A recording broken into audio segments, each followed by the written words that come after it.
ભરેસર સજ્જાઓ ભરતેશ્વર સ્વાધ્યાય ભરેસર બાહુબલી સજ્જાય મૂલપાઠ ગાથા ભરેસર બાહુબુલೈ અભયકુમારો ದಂಡನ್ಕುಮಾರೋ ಸಿರಿಯೋ ಅಣಿಯಾ ಉತ್ತೋ I ಮುತ್ತೋ ನಾಗದತ್ತೋ ಮೇಯಜ ತುಲ್ಬದ್ದೋ Y ರಿಸಿ ನಂದಿಸೇನ್ ಸಿಯಗಿರಿ ಕೈವಣ್ಣೋ ಅಸು ಕೋಸಲ್ ಪುಂಡರಿಯೋ ಕೇಸುಕರ್ ಕಂಡು ಹಲ್ಲ ವಿಹಲ್ಲ ಸುದರ್ಶನ ಸಾಲ ಮಹಾಸಾಲ್ ಸಾಲೆ ಬದ್ದೋ ದಸನ ಬದ್ದೋ ಪಸನ ಚಂದೋ ಅಜಸ ಬದ್ದೋ ಜಂಬೂ ವಂಕಚೂಲೋ ಗೈ ಸುಕುಮಾಲೋ ಅವಂತಿ ಸುಕುಮಾಲೋ ધનો ઇલાઈ પુત્તો છે ઇલાઈ પુત્તો અબાવમણી અંજગીરી અજ રખીએ અજ સુહતી ઉદાય ગો મણગો કાલે સૂર્ય શંભુ પજ્જુણો મૂળ દેવો બબહો વિન્હો કુમારો અધ કુમારો દદ પહારિયા સિજ્જન સકુર ગડુ અસી જંબ મે કુમારો એમઈ માં સત્તા લિંદુ સુવમ ગુણ ગુણે હિમ સંજુતા જેસિમ નાગ નામક કહણે પાવ પવંદાવિલી જંદે સુલસા ચંદન બાલા મનોરમા મયન રેહા દમયંતી નમ્યા સુંદરી સિંહ આનંદા બત્તા સુબદ્ધાય રાયમયી રિષિદત્તા પૌમા વೈ અંજણાસી દેવી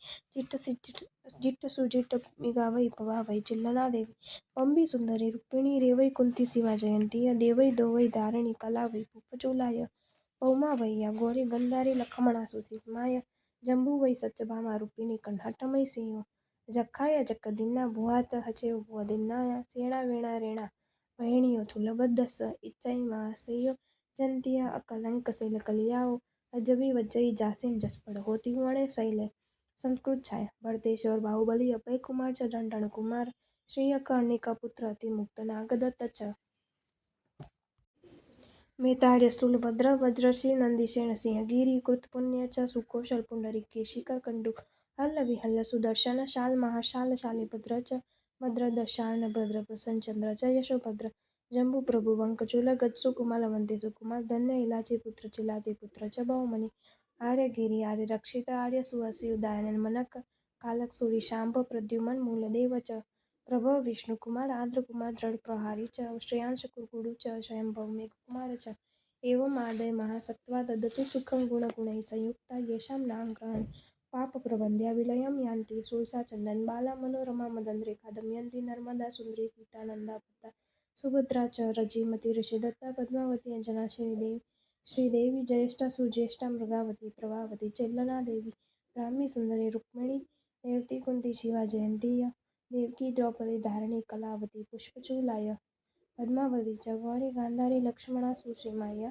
જંબુવતી સત્યભામા રૂક્મિણી કૃષ્ણસ્ય અષ્ટમૈષ્યમ યક્ષા ચ યક્ષદત્તા ભૂતા તથા ચ વેવ ભૂતદત્તા ચ સેણા વેણા રેણા ભાગિન્ય સ્થૂલભદ્રસ્ય ઇત્યાદય સત્ય જયંતી અકલંક શીલ કલિતા અદ્ય અભિવાદ્યતે યાસામ યશ્ય પટ્ટઃ ત્રિભુવને સકલે સામાન્ય ને વિશેષ અર્થ સરળ છે તાત્પર્ય સરળ છે અર્થ સંકલના ભરતેશ્વર બાહુબલી અભયકુમાર ઢંઢનકુમાર શ્રેય કર્ણિકા પુત્ર અતિ મુક્ત અને નાગદત્ત મેતાર્ય મુનિ સ્થૂલભદ્ર વજ્ર ઋષિ નંદિશેન સિંહગિરી કૃત પુણ્ય સુકૌશલ મુનિ પુંડરીક કેશી અને કરકંડુ પ્રત્યેક બુદ્ધ હલ્લ વિહલ્લ સુદર્શન શેઠ શાળ અને મહાશાલ મુનિ શાલિભદ્ર ભદ્ર બાહુ સ્વામી દશાણ ભદ્ર પ્રસન્ન ચંદ્ર રાજર્ષિ અને યશોભદ્ર સૂરી જંબુ સ્વામી વંકચૂલ રાજકુમાર ગજ સુકુમાર અવંતિ સુકુમાર ધનોયો ઇલાચી પુત્ર ચિલાતી પુત્ર અને બાહુમની આર્ય મહાગીરી આર્ય રક્ષિત આર્ય સુહસ્તી સૂરી ઉદાયન રાજર્ષિ મનક કુમાર કાલિકાચાર્ય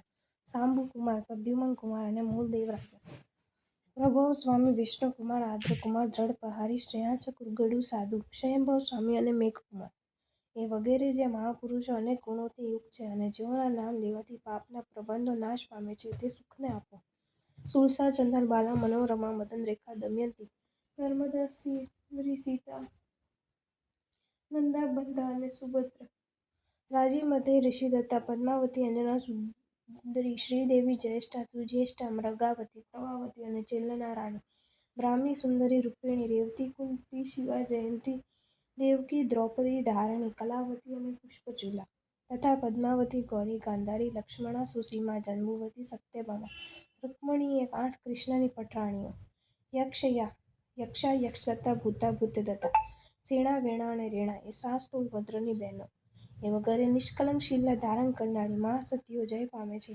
કે જેઓના યશપટ આજે પણ સમગ્ર 3 ભુવનમાં વાગે છે સૂત્ર પડી છે સજ્જા એટલે સ્વાધ્યાય સ્વ એટલે આત્મા તેનું હિત થાય તેવો અધ્યાય કે તેવું સત્ય અંતે સ્વાધ્યાય તેઓ વાસના વગેરે 5 પ્રકારના છે પરંતુ આત્મહિતકારક મનન કરવા યોગ્ય કોઈ પણ ભાવનાશીલ પદ્ય કૃતિને માટે પણ તે વપરાય છે એ રીતે ભરેસર સર્જાયનો અર્થ ભરેસર નામ જેની યાદીમાં આવે છે એવી મનનીય પદ્યકૃતિ થાય છે. આ સ્વાધ્યાય રાહ્ય પ્રતિક્રમણ સમયે પ્રભાતમાં એટલા માટે બોલવામાં આવે છે કે તેથી પ્રાતઃસ્મરણીય મહાસત્વોનું અને મહાસતીઓનું સ્મરણ થાય, તેમને વંદના થાય અને તેમના આદર્શ ચરિત્રો લક્ષમાં આવતા પ્રશસ્ત પ્રવૃત્તિ થાય. તેમાં 8+10+10+8+9+8 મળીને 53 મહાપુરુષો તથા 10+10+12+8+7 મળીને 47 મહાસતીઓના નામો આવે છે. એટલા બધા મળીને 100 પ્રાતઃસ્મરણીય નામો છે. આ સચ્ચાઈ પર ભરતેશ્વર બાહુબલી વૃત્તિ નામની એક સંસ્કૃત ટીકા શ્રી શુભશીલ ગણીએ વિક્રમ સંવત 1509 રચેલી છે. તેમાં મહાપુરુષો અને મહાસતીઓની જીવન કથા વિસ્તારથી આપેલી છે.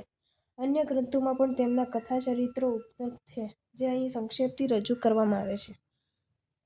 મહાપુરુષો: ભરત શ્રી ઋષભદેવ ભગવાનના સૌથી મોટા પુત્ર અને પ્રથમ ચક્રવર્તી. એકદા આડીસા ભુવનમાં અલંકૃત શરીરને જોતા હતા. તેવામાં એક આંગળીમાંથી વીંટી નીકળી ગઈ એટલે તે શોભારહિત લાગ્યું.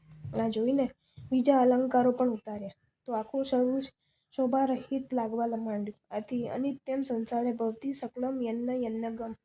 સંસારમાં જે વસ્તુ આંખોથી દેખાય છે તે બધી નાશવંત છે, એવી અનિત્ય ભાવના ભાવવા લાગી અને કેવલ જ્ઞાન ઉત્પન્ન થયું. ત્યારે ઇન્દ્ર મહારાજે આવીને કહ્યું કે આપ દ્રવ્યલિંગ ધારણ કરો, અમે દીક્ષાનો મહોત્સવ કરીએ. તેથી એમણે પંચમુષ્ટિલોચ કર્યો અને દેવતાએ આપેલા રજોહરણ પાત્ર વગેરે ગ્રહણ કર્યા. છેવટે અષ્ટાપદ પર્વત પર નિર્વાણ પામી મોક્ષમાં ગયા. બીજા બાહુબલી: ભરત ચક્રવર્તીના નાના ભાઈ હતા. ભગવાન ઋષભદેવે તેમને તક્ષશિલાનું રાજ્ય આપ્યું હતું. એમનું બાહુબળ અસાધારણ હતું, તેથી ચક્રવર્તીની આજ્ઞા માનતા ન હતા. આથી ભરતે તેમના પર ચડાઈ કરી અને દ્રષ્ટિયુદ્ધ, વાગયુદ્ધ, બાહુયુદ્ધ અને દંડયુદ્ધ કર્યું, જેમાં તેઓ હાર્યા. છેવટે ભરતે મુઠ્ઠી મારી, તેથી બાહુબલી કમર સુધી જમનમાં પેસી ગયા. તેનો જવાબ વાળવા બાહુબલીએ પણ મુઠ્ઠી ઉપાડી, પરંતુ એ જ વખતે બાહુબલીની વિચારધારા બદલાઈ કે નાશવંત રાજ્યને માટે વડીલ ભાઈને હત્યા કરવી ઉચિત નથી. તેથી મુઠ્ઠી પાછી ન વાળતા તેનાથી મસ્તક પરના કેશનો લોચ કરી નાખ્યો અને ભગવાન શ્રી ઋષભદેવ પાસે જવા તત્પર થયા. પણ તે જ વખતે વિચાર આવ્યો કે મારાથી નાના 98 ભાઈઓ દીક્ષા લઈને કેવલ જ્ઞાન પામ્યા છે. તે ત્યાં હાજર છે, તેમને મારે વંદન કરવા પડશે. આથી હું પણ કેવલ જ્ઞાન પ્રાપ્ત કરીને પછી જ ત્યાં જાઉં, એટલે ત્યાં જ કારણસરમાં સ્થિર રહે. 1 વર્ષ સુધી ઉગ્ર તપ કરવા છતાં તેમને કેવલ જ્ઞાન ન થયું. તેથી પ્રભુએ તેમને પ્રતિબોધ કરવા માટે બ્રાહ્મી અને સુંદરી નામની સાધ્વીઓને મોકલી, કે જે સંસારી અવસ્થામાં તેમની બહેનો હતી. તેમને આવીને કહ્યું, વીરા, મોરા ગજ થકી ઉતરો. ગજ ચડીએ કેવલ ન હોય રે. એ સાંભળીને બાહુબલી ચમક્યા. આ વાત અભિમાનરૂપી ગજની હતી. આખરે ભાવના વિશુદ્ધ થતાં શ્રી ઋષભદેવ પ્રભુ પાસે જવા માટે પગ ઉપાડ્યો કે તેમને ત્યાં જ કેવલ જ્ઞાન પ્રાપ્ત થયું. પછી તેઓ શ્રી ઋષભદેવ ભગવાન પાસે ગયા અને કેવલીની પર્ષદામાં વિરાજ્યા. આયુષ્ય પૂર્ણ થયે મોક્ષમાં ગયા. અભયકુમાર શ્રેણિક રાજાના પુત્ર હતા. તેમની માતાનું નામ સુનંદા હતું. બાલ્યાવસ્થામાં જ ખાલી કૂવામાં પડેલી વીંટીને પોતાની બુદ્ધિ ચમત્કારથી ઉપર લઈ આવ્યા. તેથી પ્રસન્ન થઈને શ્રેણિક રાજાએ તેમને મુખ્ય મંત્રી બનાવ્યા. તેઓ ઉત્પત્તિકી, વૈનયિકી, કામિકી અને પરિણામિકી એ ચારે બુદ્ધિના ધણી હતા. પિતાના કાર્યમાં તેમણે ઘણી સહાય કરી હતી. આજે પણ વેપારી વર્ગ દિવાળીના દિવસે શારદા પૂજન સમયે પોતાના ચોપડામાં અભયકુમારની બુદ્ધિઓ જે વાક્ય લખી તેમને યાદ કરીને પવિત્ર થાય છે. ચારિત્રાવર્ણ્ય કર્મનો ક્ષય થતાં જ પિતાના આપેલા વચનના બંધનમાંથી છૂટીને પ્રભુ પાસે દીક્ષા લઈ ઉત્કૃષ્ટ તપ કરી કાલધર્મ પામીને અનુત્તર વિમાનમાં દેવ થયા. ત્યાંથી ચૈવીને મહાવિદેશ ક્ષેત્રમાં ઉત્પન્ન થઈ ચારિત્ર ગ્રહણ કરી મોક્ષે જશે. ઢંઢનકુમાર શ્રી કૃષ્ણ વાસુદેવની ઢંઢના નામે રાણીની પુત્ર હતા. તેમણે 22મા તીર્થંકર શ્રી નેમિનાથ પાસે દીક્ષા ગ્રહણ કરી હતી. પરંતુ પૂર્વકર્મના ઉદય શુદ્ધ ભિક્ષા મળતી નહીં. તેથી અભિગ્રહ કર્યો હતો કે સ્વલબ્ધિથી ભિક્ષા મળે તો જ લેવી. એકદા ભિક્ષા અર્થે તેઓ દ્વારકામાં ફરતા હતા. તે વખતે શ્રી કૃષ્ણે વાહનમાંથી નીચે ઉતરી ભક્તિભાવથી તેમને વંદન કર્યું. એ જોઈ કોઈ શ્રેષ્ઠીએ તેમને ઉત્તમ મોદક પરાવ્યા. પરંતુ આ આહાર પોતાના લબ્ધિથી નથી મળ્યો એવું પ્રભુના મુખેથી જાણતા તેને કુંભારની શાળામાં પઠાવવા ચાલ્યા. ત્યાં જોઈને મોદક પઠાવતા ઉત્તમ ભાવના ભાવતા કેવલ જ્ઞાન ઉત્પન્ન થયું. આયુષ્ય પૂર્ણ થયે મોક્ષમાં ગયા. શ્રીયક શકડાલ મંત્રીના પુત્ર અને સ્થૂલભદ્રાના નાના ભાઈ. પિતાના મૃત્યુ પછી નંદ રાજાનું મંત્રીપદ તેમને પ્રાપ્ત થયું હતું. ધર્મ પર અપૂર્વ અનુરાગ હોવાથી એ 100 જેટલા જૈન મંદિરો અને 300 જેટલા ધર્મશાળાઓ બંધાવતી અને બીજા પણ ધર્મના અનેક કાર્યો કર્યા હતા. આખરે તેમણે દીક્ષા લીધી અને પર્યુષણના પર્વમાં ઉપવાસનું પચકાણ કર્યું. કદી ભૂખ સહન કરેલ ન હોવાથી તે જ રાત્રિમાં શુભ ધ્યાનપૂર્વક કાલધર્મ પામી સ્વર્ગમાં દેવ થયા. ત્યાંથી છવ્ય અનુક્રમે મોક્ષમાં જશે. અર્ણિકા પુત્ર આચાર્ય. ઉત્તર મથુરામાં દેવદત્ત નામનો વણિક રહેતો હતો. તે ધન કમાવા સાડુ દક્ષિણ મથુરામાં આવ્યો અને ત્યાં અર્ણિકા સાથે તેને લગ્ન કર્યા. પાછા ઉત્તર મથુરા જતા અર્ણિકાએ માર્ગમાં પુત્રનો જન્મ આપ્યો અને તેનું નામ સંધિરણ એવું પાડ્યું. પરંતુ લોકોમાં તેઓ અર્ણિકા પુત્ર તરીકે પ્રસિદ્ધ થયો. યોગ્ય વયે જયસિંહ આચાર્ય પાસે દીક્ષા લઈ અનુક્રમે આચાર્ય થયા. કાલાંતરે પુષ્પચૂલાએ તેમનાથી પ્રતિબોધ પામીને દીક્ષા લીધી. એકદા દુષ્કાળ પડતા અન્ય મુનિઓ દેશાંતર ગયા, પણ અર્ણિકા પુત્ર આચાર્ય વૃદ્ધ હોઈ પુષ્પચૂલ રાજાના આગ્રહથી ત્યાં જ રહ્યા. પુષ્પચૂલા તેમનો વયાવચ કરતી હતી તેમ કરતાં તેને કેવળ જ્ઞાન થયું. આ વાતની આચાર્યને ખબર પડી એટલે તેમને કેવલી પુષ્પચૂલાને ખમાવી અને પોતાને મોક્ષ ક્યારે થશે એ પ્રશ્ન પૂછ્યો. તેનો જવાબ એ મળ્યો કે ગંગા નદી પાર ઉતરતા તમારો મોક્ષ થશે. થોડા વખત પછી જ્યારે તેઓ અન્ય લોકોની સાથે હોડીમાં બેસીને ગંગા નદી પાર કરતા હતા ત્યારે જે તરફ આચાર્ય હતા તે તરફ જ હોડી ઢળવા લાગી. આથી લોકોએ તેમને ઉપાડી નદીમાં ફેંકી દીધા. તેમની ગત ભવની દુર્ભાગ સ્ત્રી મળીને વ્યંતરી થઈ હતી. તેણીએ દ્વેષથી શૂળીમાં પરોવ્યા સમતા ભાવથી અંતકૃત કેવળી થઈ મોક્ષમાં ગયા. આ આચાર્યનું શરીર તરતું તરતું નદીના કિનારે ગયું.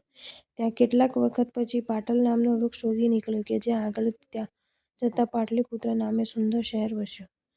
અતિમુક્ત મુનિ. પેઢાલપુર નગરમાં વિજય નામનો રાજા હતો.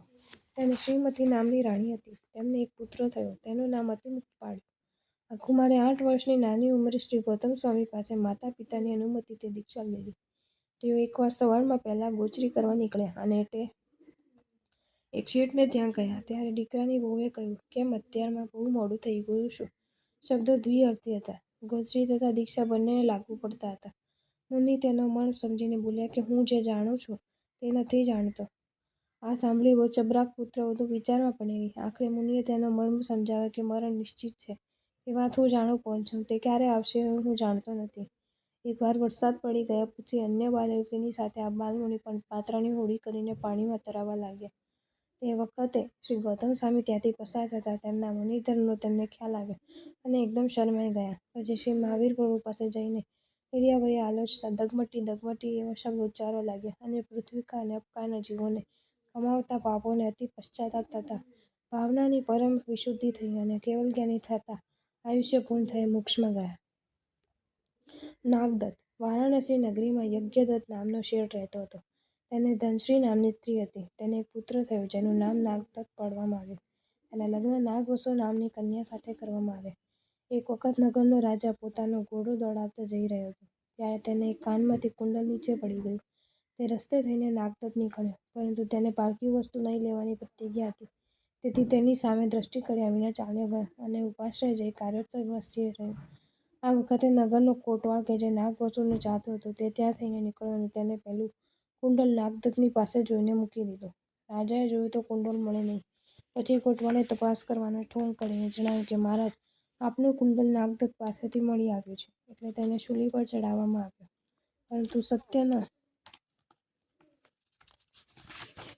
પ્રભાવથી શૂળીનું સિંહાસન થઈ ગયું અને શાસન દેવીએ પ્રગટ થઈને કહ્યું કે આ નાગદત્ત ઉત્તમ પુરુષ છે. તે પ્રાણ જાય પણ કોઈની પારકી વસ્તુને અડે નહીં. પૂર્વે ધનદત્ત શાટે આની 100 સોનામોહર રાખી છે અને આ વખતે કોટવાલે આના ઉપર ખોટું હાડ મૂક્યું છે. આથી રાજાએ તે બંનેને શિક્ષા કરી. અંતે નાગદત્તે દીક્ષા અંગીકાર કરી અને સર્વ કર્મોનો ક્ષય કરી કેવલ જ્ઞાન પ્રાપ્ત કર્યું અને મોક્ષ લોમીને વળ્યા. નાગદત્ત. લક્ષ્મીપુર નગરમાં દત્ત નામનો શ્રેષ્ઠી હતો. તેને દેવદત્તા નામની સ્ત્રી હતી. તેને એક પુત્ર થયો જેનું નામ નાગદત્ત રાખવામાં આવ્યું. તે નાગની ક્રીડામાં અતિ પ્રવીણ હતો. એકવાર તેને પ્રતિબોધ પમાડવા માટે તેનો દેવમિત્ર ગારુડીનું રૂપ લઈને તેની પાસે આવ્યો અને તેઓ એકબીજાના સર્પોને રમાડવા લાગ્યા. ત્યારે ગારુડીને કંઈ પણ થયું નહીં, પરંતુ નાગદત્ત ગારુડીના સર્પોના દંશથી મૂર્છિત થયો. અંતે ગારુડીકે તેને જીવડાવ્યો અને પોતાના પૂર્વભવ કહી સંભળાવ્યો કે આપણે બંને પૂર્વભવમાં મિત્રદેવો હતા. આથી નાગદત્તને જાતિસ્મરણ જ્ઞાન થયું અને તેને દીક્ષા અંગીકાર કરી. પછી ક્રોધ, માન, માયા, લોભ રૂપી 4 અંતઃશત્રુઓને વશ કરી તે મુક્તિ પામ્યા. મૈતાર્ય મુનિ. ચાંડાલને ત્યાં જન્મ્યા હતા, પણ રાજગૃહિના એક શ્રીમંતને ત્યાં ઉછર્યા હતા. પૂર્વભવના મિત્રદેવની સહાયતાથી અદ્ભુત કાર્યો સાધતા મહારાજા શ્રેણિકના જમાઈ થયા હતા. 12 વર્ષ સુધી લગ્ન જીવન ગાળી 28 વર્ષની ઉંમરે દીક્ષા લીધી હતી. એક વખત એક સોણીને ત્યાં જઈને તેઓ ગોચરીએ ગયા. સોનામાં જ્વાલા ઘડતો હતો. તે પડતા મૂકી ઘરની અંદર આહાર લેવા ગયો. એવામાં કોંચ પક્ષી આવી તે જ્વાલા ચણી ગયું. સોની બહાર આવ્યો અને જ્વાલા ન જોતા મુનિ પર વ્યોમાયો એટલે પૂછવા લાગ્યો કે મહારાજ, સોનાના જ્વાલા ક્યાં ગયા? મહાત્મા મહેતારે વિચાર્યું કે જો હું પક્ષીનું નામ દઈશ તો આ સોની તેને જરૂર મારી નાખશે, તેથી મૌન રહ્યા. આથી સોનીને તેમના પરનો વ્હેમ પાકો થયો અને તેમને મનાવવા માટે મસ્તક પર લીલા ચામડાના વાઘરી કસકસાવી બાંધી અને તડકે ઊભા રાખ્યા. વાદળી સંકોચાતા મગજ પર લોહીનું દબાણ વધવાથી અસહ્ય પીડા થવા લાગી, પણ તેને કલંક ખપાવવાની ઉત્તમ તક માણી તેઓ કાંઈ પણ બોલ્યા નહીં. આખરે તેમની બંને આંખો બહાર નીકળી પડી. આ અસહ્ય યાતનાને સ્વભાવે વેઠતા તેમને કેવલ જ્ઞાન ઉત્પન્ન થયું અને અંતઃકૃત કેવલી થઈ મોક્ષે ગયા. સ્થૂલભદ્ર નંદ રાજાની મંત્રી શકડાલના મોટો પુત્ર હતા. યૌવન અવસ્થામાં કોષા નામની ગણિકાના મોહમાં પડ્યા હતા. પાછળથી વૈરાગ્ય પામી આચાર્ય શંભુથી વિજય પાસે દીક્ષા લીધી હતી. ભદ્રભાઉ સ્વામી પાસેથી તેમને 10 પૂર્વ સુધીનું જ્ઞાન થયું હતું. એકવાર તેમણે ચિરપરિચિત કોષા વિશે અને ત્યાં ગુરુની અનુમતિથી ચાતુર્માસ કર્યો હતો અને સઘળી જાતના પ્રલોભોનો સામનો કરી સંયમ નિયમમાં સંપૂર્ણ સફળતા મેળવવા માટે સાથે કોષાને પણ સંયમમાં સ્થિર કરી હતી. ગુરુએ તેમના કાર્યને દુષ્કર કહ્યું હતું. 84-84 સુધી તેમનું નામ ગવાશે. તેઓ કાલધર્મ પામી પહેલા દેવલોકે ગયા, ક્રમે કરી મોક્ષ પામશે.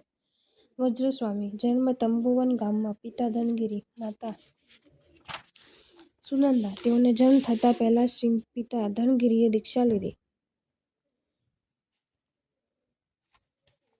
હતી. ધનગિરી મુનિ એકવાર ભિક્ષા માટે પોતાના પૂર્વગ્રહે આવ્યા ત્યારે બાળકના સતત રડવાથી કંટાળેલી માતાએ તે બાળકને મુનિને વરાવી દીધો. બાળકનું નામ ગુરુએ વજ્ર પાડ્યું. થોડા વર્ષો બાદ માતાએ બાળકને પાછો મેળવવા રાજદ્વારે ઝઘડો કર્યો, પણ રાજાએ બાળકની ઈચ્છા અનુસાર ન્યાય ચૂકવ્યો અને વજ્રસ્વામી સાધુઓના સમૂહમાં કાયમ રહ્યા.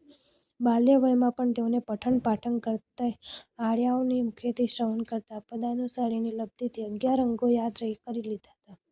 તેમના સંયમથી પ્રસન્ન થયેલા મિત્રદેવો પાસેથી તેમણે આકાશગામીની વિદ્યા અને વૈખરીય લબ્ધિ પ્રાપ્ત કરી હતી. તેમના વખતમાં 12 વર્ષ ભયંકર દુષ્કાળ પડ્યો હતો, જેમાં તેમના 500 શિષ્યો ગોચરી ન મળવાને કારણે અનશન કરી કાલ કરી ગયા હતા. તેઓ આર્ય સિંહગિરીના શિષ્ય હતા અને પ્રભુ મહાવીરના 13મા પટ્ટધર હતા.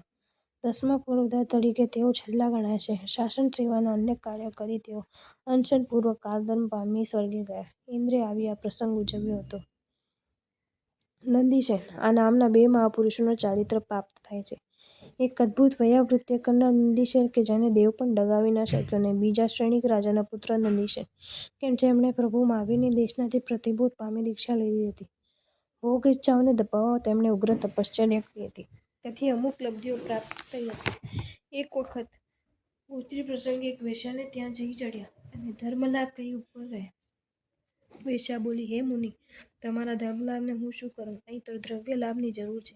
એ શબ્દો સાંભળતા જ મુનિએ એક તરણું ખેંચ્યું કે અનર્ગળ સુવર્ણની વૃષ્ટિ થઈ.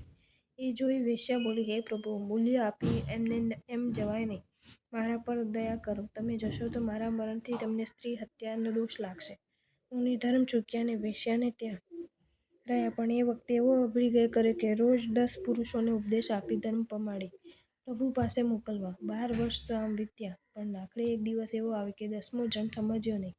નંદિસેને ઘણી મહેનત કરી પણ તે ફોગટ ગઈ. ત્યારે વેશ્યાએ મશ્કરીમાં કહ્યું કે સ્વામી, 10મા તમે. અને એ જ વખતે મોહનિદ્રા તૂટી જતાં નંદિસેને પુનઃ દીક્ષા ગ્રહણ કરી સંયમધનની આરાધના કરી મોક્ષમાં ગયા. સિંહગિરી પ્રભુ મહાવીરની 12મી પાટે બિરાજનાર પ્રભાવશાળી આચાર્ય હતા. શ્રી વજ્રસ્વામીના તેઓ ગુરુ હતા. કૃતપુણ્ય કૈવર્ણના શેઠ પૂર્વભાવમાં મુનિને દાન દેવાથી રાજગૃહી નગરીના ધનેશ્વર નામના શેઠને ત્યાં પુત્રરૂપે અવતર્યા હતા અને અનુક્રમે શ્રેણિક રાજાનું અડધું રાજ્ય પામ્યા હતા. તેથી શ્રેણિક રાજાની પુત્રી મનોરમાની સ્વામી થયા હતા. સંસારના વિવિધ ભોગો ભોગવ્યા પછી પ્રભુ મહાવીર પાસેથી પોતાના પૂર્વભાવનું વૃત્તાંત સાંભળીને તેમણે દીક્ષા ગ્રહણ કરી હતી અને વિવિધ તપ કરીને કાલધર્મ પામી દેવલોક ગયા. ત્યાંથી છવ્ય અનુક્રમે મોક્ષે જશે. આજે પણ કૈવર્ણના શેઠું સૌભાગ્ય ભજો એવા શબ્દો નવવર્ષના ચોપડામાં લખાયા છે. સુકૌશલ મુનિ ધર્મધ્યાનમાં બતાવેલી અપૂર્વ દ્રઢતા માટે તેમનું દ્રષ્ટાંત પ્રસિદ્ધ છે. તેઓ અયોધ્યાના રાજા કીર્તિધરના પુત્ર હતા. તેમની માતાનું નામ સદેવી હતું. પહેલા કીર્તિધરે દીક્ષા લીધી હતી અને પછી તેમના ઉપદેશ સાંભળીને તેમણે દીક્ષા લીધી હતી. તેમની માતા સહદેવી પતિ તથા પુત્રનો વિયોગ અસહ્ય થઈ પડતા આર્ત ધ્યાન કરતા મરણ પામી એક જંગલમાં વાગણ થઈ હતી. એકદા બંને રાજર્ષિઓ તે જ જંગલમાં જઈ ચડ્યા અને કારણસર ધ્યાનમાં ઊભા રહ્યા. ત્યારે આ વાઘણે આવીને સુકુશલ મુનિ પર હુમલો કર્યો અને તેમના શરીરને ચીરી નાખ્યું. પરંતુ તેઓ ધર્મ ધ્યાનમાંથી જરા પણ ચલિત ન થયા. આ પ્રકારની અડગ અને પ્રબલ ધર્મ ભાવના પાવતા તેઓ અંતઃકૃત કેવલી થયા અને મોક્ષે ગયા. જો તમને આ વિડીયો ગમ્યો હોય તો આ વિડીયોને લાઇક કરો અને શેર કરો અને આવા જ નવા વિડીયો જોવા માટે જૈન ફેક્ટ્સ એન્ડ સ્ટોરીઝની ચેનલને સબસ્ક્રાઇબ કરો. ધન્યવાદ.